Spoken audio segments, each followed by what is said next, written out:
देश को नया उपराष्ट्रपति मिल गया है।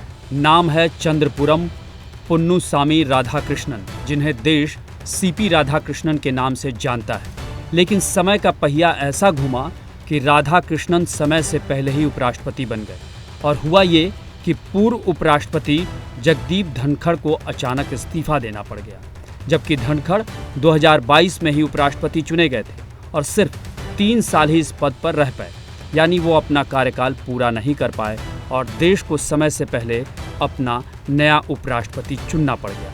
और वो नाम सामने आया है सीपी राधाकृष्णन का। वो एनडीए के उम्मीदवार थे। जहां तक बात सीपी राधाकृष्णन की, तो बीजेपी ने दक्षिण से उन्हें अपना उम्मीदवार बनाकर अपने मिशन दक्षिण के लिए बड़ा दांव चढ़ा था। उत्तर, पूरब, पश्चिम और दक्षिण में कर्नाटक में अपनी जीत का परचम लहराने के बाद बीजेपी सुदूर दक्षिण यानी तमिलनाडु और केरल में जीत के लिए काफ़ी सालों से जोर आजमाइश कर रही है।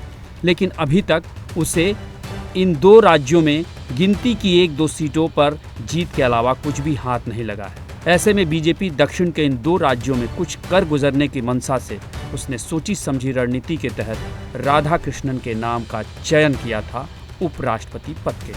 हालांकि तमिलनाडु में इन दिनों बीजेपी के पोस्टर बॉय के अन्नामलाई हैं, लेकिन सीपी राधाकृष्णन तमिलनाडु या कहें तो दक्षिण में बीजेपी के पुरोधा की भूमिका में माने जा सकते हैं। सीपी राधाकृष्णन ने अपने राजनीतिक जीवन की शुरुआत छात्र आंदोलन से की थी और वो फिर जनसंघ से जुड़ गए।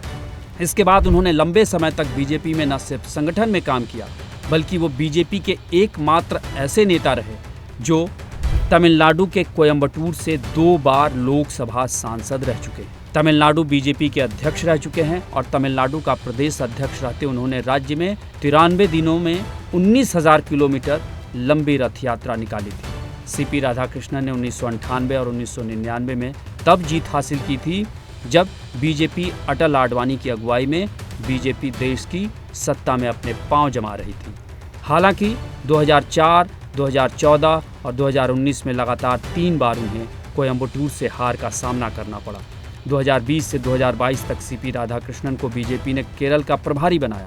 फिर 2023 में उन्हें झारखंड का राज्यपाल नियुक्त किया गया और फिर 2024 में सीपी राधाकृष्णन महाराष्ट्र के राज्यपाल बने। बहरहाल 1957 को तमिलनाडु के तिरुपुर में जन्मे सीपी राधाकृष्णन ने भले ही बिजनेस एडमिनिस्ट्रेशन में स्नातक किया हो, लेकिन कहा जा सकता है कि उन्होंने महारत राजनीति में हासिल की। Bureau report, TNP news.